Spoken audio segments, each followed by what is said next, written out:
Hello, it's Alpogan here, welcoming you to the first edition of the JOMO podcasts created by G2O Turkey Travel and Events. JOMO stands for the joy of missing out. In other words, enjoying the moment without worrying about what other people are doing. It is actually a response to FOMO, the fear of missing out. The main and most important aspect of the joy of missing out, especially today with COVID-19 out there, is the ability to see that there is something to enjoy in every situation we are in. So, we've put together this series of podcasts with exactly this in mind. I will be hosting some very interesting guests and hopefully we'll all be enjoying the situation that we are in. So without further ado, I'd like to introduce you my first guest, archaeologist and the owner of Equinox Travel, Ümit Işın. Hello, Ümit. Hello, Esin. How are you? I'm very well. How are you? I'm very well, thank you. Good. I'd like to thank you, Ümit, first for joining me today on the very first edition of the JOMO podcast. It is a joy to have you here. So how is everything? Everything's fine. We are enjoying the spring here in Antalya. There are flowers everywhere, so we're all fine. Oh, great. And staying safe, I presume? Definitely, yes. We're home and we're not traveling. Actually, there's no one to travel with anyhow, so we're just staying home. Sure. Great. Okay. So I'd like to start with my first question, if that's all right. I've heard you define Anatolia as the richest open-air museum in the world, which is such a fantastic way of putting it. It reminded me actually of all that we take for granted, especially these days when we're going through such trying times. So I'd like to start by asking you to tell us a little bit about Lycia, where it is. Perhaps you could talk to us about the famous Lycian Walk. Sure. The term the richest open-air museum actually belongs to the former director of excavations at Ephesus, famous Ephesus, Stephen Carvise. He used to use that term, the biggest open-air museum in the world, which is literally true. Almost all parts of Turkey are full of remains of ancient cultures and civilizations. However, Antalya has a very special role in this because a traveler to Antalya today perhaps mostly thinks about the resorts and golf clubs and so forth. They are wonderful. The beaches and the resorts and the golf clubs are great, very high quality. To put them aside, but Antalya is also very rich in ancient cultures and civilizations. First of all, it holds three ancient geographical areas within its borders. Lycia, as you say, Pisidia, and Pamphylia. Most of our audience probably never heard of Pisidia or Pamphylia. Maybe some of them heard of Lycia because of the famous Lycian Way, which became very popular in the last 10 years. But all of these ancient geographic areas are very rich in antiquities. We can clearly say a traveler to Antalya can actually learn and witness the whole phases of human civilization. There are Paleolithic caves in Lycia, which goes back to 100,000 BC, where the first mankind, living in caves like the Flintstones. And then, and then there are Neolithic sites around Antalya. Neolithic is the period when these hunting-gathering societies living in caves came out from the caves and start doing agriculture. That goes back to 7,000 BC. And the Lycian plateaus are full of Neolithic findings, such as Hacılar, for instance, or Elmalı. Uh, After that comes the Bronze Age period, which Antalya area is also rich with Bronze Age findings, again from Elmalı. And then, the classical period, as we say, Roman period, Greek period, so forth. So when you travel to Antalya, actually, you can witness these all. Coming to Lycia, it's a very, very special area because, first of all, because of the topography. In this region, the mountains, the Prince Mountains, as we call, which is a part of the great Taurus Mountains that cover the whole entire southern coastline of Turkey or Anatolia, here they reach up to 3,000, 3,200 meters, around 11, 12,000 feet, immediately from the sea level, which actually makes a remarkable view, first of all. When you look from Antalya to the Lycian coast, you see a beautiful Mediterranean, and then these high mountains rising up. And these mountains are full of ancient cities. And because it's a very rugged area, it was not developed much, especially up to 1990s or even up to 2000s. So there are still lots of trails and pathways to walk, especially for hikers, people who love nature. The Lycian coast is a beautiful place to enjoy. You don't only, of course, anywhere in the world you can walk. There are beautiful hiking paths in the United States, in Europe, and so forth. But what Lycia offers to hikers is in the other areas, you don't encounter ancient monuments, which are 2,000, 2,500 years old. You don't encounter villages that are still living in the old style, old way. Their outfits are still very local.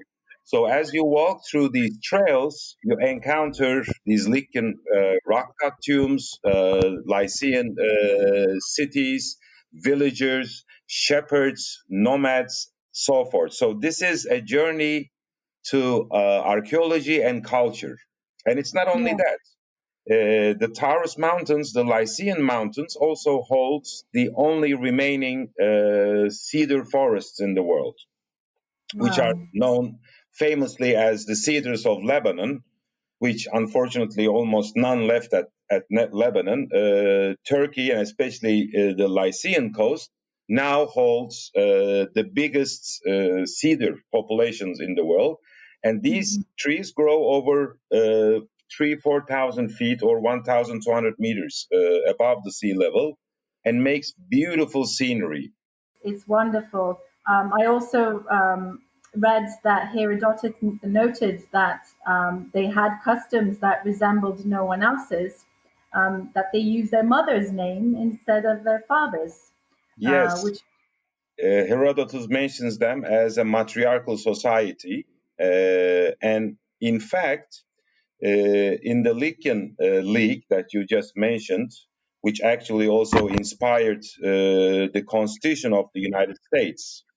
The fathers of the United States, while preparing the Constitution, they quoted to the Lycian League, which was written by Montesquieu. So they refer to the Lycian League, which is actually a representation in the council house proportional to your population.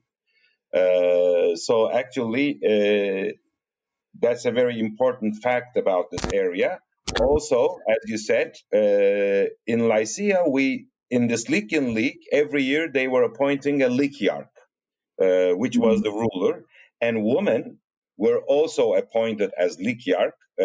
We have to mention that these Lycians, or as they called themselves, the Lucca people, were not Greek people. This was very much confused. In mainland Greece or in Athens, you don't have women in the parliament or voting and so forth. But in Lycia, actually women were not only voting, but they could be elected as the Lyciarch for a while. we know lots of female woman citizens from the Lycian cities that became so rich, they donated huge buildings to their city. So they were in the trade business as well. So, as you said, the Lycians were quite different. And we said they were not Greeks. So who were they? Because normally we tend to think that all ancient peoples were Greeks and Romans, which were not actually. So these Lycians were the descendants of these early civilizations, and they called themselves the Trimili people. How do we know it? Because they did not speak Greek. They spoke their own language, which they called the Lycian language.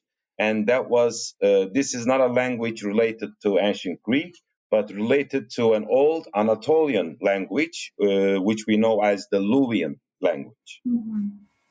Wow, fascinating. But they adopted Greek, I think, at some point, didn't they, as their language? Alexander the Great, one of the reasons why the historians put the title Great at the end, did actually a great job. You know, he was the student of famous Aristotle, so he was admiring the Greek people, although Alexander the Great himself was not a Greek, he was a Macedonian. So after the invasion of Alexander the Great in the 4th century BC, the Greek language, ancient Greek language, became the official language of Lycia as well. Great. Thank you for all that. It's fascinating. As you say, we could talk about all of this, but there's so much there to uncover. But I'd like to move on slightly to quickly just to another point about Antalya. You mentioned initially about it being a wonderful destination for nature holidays as well. And as you mentioned, we tend to forget, or indeed we miss it when we Google holidays in Antalya. It's not what comes up initially. I was astonished to see how many national parks, waterfalls, trekking, hiking trails there were. And I'd just like you to talk to us a little bit about these nature wonders. Perhaps, we've spoken a little bit about the Lycian Way, but there's also, I believe, the St. Paul's Trail. Could you tell us some information about these as well? Sure, Esin. As I said, the Taurus Mountains around Antalya are very pretty. There are lots of endemic flowers and trees and forests in this area. So, with nature and antiquity, there are 4 national parks and more than 8, let's say, natural parks in Antalya area, which makes it very rich, especially for those who are seeking for untouched nature, untouched culture, let's say. Because the world is changing rapidly and technology is getting everywhere, roads are opening everywhere. So even if you, let's say, hike in Europe or in the United States in a trail, you are not really in an untouched area. But around Antalya, there are some trails where you can only see the local nomads and no one else. Some of these trails are fortunately marked, like the Lycian Way, the St. Paul's Way trail. Also, recently a new route is marked called the Pisidian Cultural Heritage Trail. This links several Pisidian cities. Pisidians were neighbors and relatives of the Lycians. They also have beautiful cities like Termessos, like Sagalassos, which became very popular with the successful excavation of the Belgians. So these Pisidian Cultural Heritage Trail linked several Pisidian cities, and it's almost about 350 kilometers. St. Paul's Trail, Lycian Trail, and Pisidian Cultural Heritage Trail actually forms almost 1,000-kilometer hiking path, which is marked. that you can go from one end of the Taurus Mountains to the other, visiting ancient cities. Wow. About the national parks, Antalya, as I said, is very rich in these. The closest national park is only 30 kilometers away from Antalya, called the Termessos Güllük Dağı National Park. Termessos is a beautiful Pisidian city, not excavated, and it is lying in a beautiful forest and jungle where you can almost see all kinds of Mediterranean bushes and trees, flora and fauna inside. So when you go to Termessos National Park, you don't only enjoy the national park, but you enjoy a beautiful ancient city that is almost like forgotten in the woods. Another national park is the Prince Mountains National Park, which lays into the Lycian coast, where you can see these beautiful Lebanese cedar trees, the high summer resorts for the nomads, which still they use, they take their herds during the summer to these high meadows. There are lots of endemic flowers, especially in the spring and in the fall. So this part, not entirely on the Lycian Way. You have to move out from the Lycian Way a bit up to the mountains to see these areas. Another national park is only 70 kilometers northeast of Antalya, called the Coppulo Canyon National Park. You know, people like to make these kind of things. You know, this canyon looks like the Grand Canyon and so forth, but it's indeed a beautiful canyon, and it's called the Coppulo Canyon. Köprü means bridge, because there is still a bridge from the Roman period, from the 2nd century AD, almost 2,000 years old, across the canyon, and people still use that bridge today. With its flora and fauna, with the ancient bridge and the ancient city of Selge, with the conglomerate rock formations, it's a beautiful area. Not to mention that it is one of the most famous whitewater river rafting areas of Turkey. Many people come and enjoy the resorts in Antalya. Do take a day trip to Köprülü Canyon National Park to do the rafting, but unfortunately, very little of them stay at the park for a couple of days to enjoy the hiking trails of the area, to see the ancient ruins of the area, to enjoy the beautiful ancient trails. That area is very rich in ancient trails. Most of the trails marked, both in the Pisidian Cultural Heritage Trail and St. Paul's Trail, follow the ancient roads. So you can walk almost for 6-7 hours uninterrupted on a Roman road, on a road that is from 2,000 years old, which has been used for 2,000 years. So that's really remarkable. Yeah. And Sorry. what would you say the best time of the year for such a visit would be? I mean, obviously, it's quite in the summer. It's quite a hot region, Antalya. But do you have a recommendation? Well, actually, mentioning the mountains, even in July and August at the hottest time, when you drive 1 hour up in the mountains, suddenly it gets very cool. So, of course, the Lycian trail hike, because it mostly follows the coastline, is not much doable from June until end of September. You can do it, but it's very dangerous because there is little water and it's too hot. But the Pisidian Mountains, the St. Paul Trail or the Pisidian Cultural Heritage Trail, you can walk almost 12 months a year. Maybe in winter, some parts would be a little bit cold and snowy, but if you have the right equipment, you can enjoy. I always say Antalya is a 12 months destination. And I also say, my friends and my customers, if you can, don't come in summer. Summer is very Right. crowded, very hot, everywhere is full of people. If you come in the winter, in the spring and fall, you would really enjoy this area. But I think Antalya is for 12 months. Sure. And presumably we can. Equinox Travel is there to help us plan such trips. I Yes, we have been, because we love the mountains, we have been doing hiking trips and 4x4 trips in Turkey, maybe over 25 years now. The 4x4 trips we do, we also call them off-road trips, are like 4 or 5 days. It's not to do off-roading, but it's to get to beautiful places where you can't get with a regular car or bus or a minivan.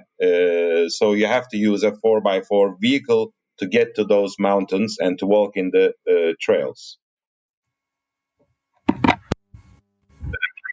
Right.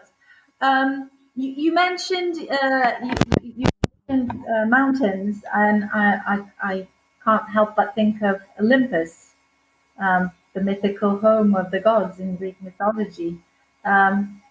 Is there something that you would like to share with regards to Olympus? Uh, I mean, I visited Olympus many years ago, and I hope it's still the same in terms of the lack of these big resorts. There were mostly tree houses and such places where we felt close to nature, as it were, which was a wonderful way of holidaying. So, if you could tell us a little bit about maybe Olympus too, that would be wonderful. Antalya and the Lycian coast still has these untouched places. Kekova is one of them, still very nice. Patara is one of them, but Olympus, as you say, is special because it's very close to the airport of Antalya, only 1 hour drive, but the whole area is under protection, so there are no big resorts. Those who enjoy small family type pensions, small boutique hotels, it's an ideal place. There is the famous place called the Chimera or the Yanartaş, the famous monster of ancient mythology, which is related with, the flying horse Pegasus, and then the ancient city of Olympus, which is lying in the bushes again, and one of the most remarkable beaches, perhaps not only in Turkey but in the whole world. So it's still a protected area with limited accommodation facilities and not crowded, and it's a really beautiful area. Great. Um, I hope I can, when all of this is behind us with COVID-19, hopefully we'll be able to plan a holiday there. So finally, as you know, I'm an actor, and anytime I visit an ancient amphitheater, my jaw drops and I marvel at the size, the design, the acoustics of these incredible structures. Um, and I wondered if we could talk a little bit about Aspendos. I read something quite interesting about how the construction came to be. That it was a competition organized by the ruler of Aspendos at the time, and maybe you could tell us a little bit about that. Let me start with saying with a small correction, which you are right, because almost sometimes in even most serious guidebooks, the term amphitheater is inaccurately used for these theaters. Our lovely audience perhaps would like to learn about this. Amphitheater is a double-sided theater, like the Colosseum in Rome. Amphi means double-sided. So a theater is a semicircular building. When you say amphitheater, it has to be like a stadium, like the Colosseum. Like, Right. amphora means double-sided handled jar, or amphibios, living things can live in water and land. So this is something we quite encounter during our tours. Everybody learned these as amphitheaters, but these are theaters, first of all. Right. Uh, Noted. And second of all, theaters are very interesting. If we have time, I'll just say a little about the origins of the theater. Most people think that theaters are places for plays and acts and so forth, like you are doing. But the Right. origins of the theaters actually are religious. The theaters originated from the vintages and winemaking for god Bacchus or Dionysos, and they were celebrating the vintage and the winemaking. Uh, but why they needed a place to sit and watch these? Because when you sacrifice as a bull to the god Zeus, it's no fun to watch. But the Dionysiac rituals were fun to watch because they were consisting of music and dances, trance and ecstasies, all fun things. Let's say Mm-hmm. all challenges of drunkenness, let's say. So people start to gather around the orchestra where they were performing these. So the theaters were born. Of course, later, after the 5th, 4th century BC, uh, with famous authors like Euripides, acts and plays were also put on the stage, but theaters always remained as the seats of Dionysos. Mm-hmm. Yes. In Aspendos, you mentioned about the story. There was a competition. Yes. The king, yes, decided to make a competition, and of course, the king had a beautiful daughter. Kings always have beautiful daughters. Of And course. of course, lots of people who want to marry the beautiful daughter, not because they will become the prince, but because the daughter is beautiful. So the king couldn't decide to whom to give his daughter to. He decided to make a competition and said, whoever will build the most useful thing to my city, I will marry my daughter to that person. And lots of people participated, but two were left, two architects. One of them was the architect who built the famous aqueducts of Aspendos, which travelers to Aspendos can still see those remarkable grand aqueducts, which are unique in the world with siphon systems. And the second architect, which we know the name from the inscriptions from the theater, Zenon, built the theater. So, according to the story, the king was sitting at the highest seat of the theater, thinking to himself, to whom should I give my daughter? This theater is wonderful, but the aqueducts and the siphons are bringing fresh water into my city, so perhaps I should give my daughter to the other architect. Suddenly he heard someone whispering, I'm in love with king's daughter and I must marry king's daughter. And he realized there is nobody around but Zenon, the architect of the theater, whispering to himself down at the orchestra. So he realizes the great acoustics of the theater and decides to cut his daughter into two pieces and give each architect one. So the story actually originates, that's why I told you about the Dionysos story, from Mm-hmm. a statue of, not statue, but a relief of Dionysus at the highest part of the stage building, which has a natural crack in the middle. It looks like, Dionysus was broken into two. And of course, the people in later times didn't know who Dionysus was, but his gray hair and his feminine look from a distance, he looks like a girl. So this story was fabricated in late antiquity through Dionysos.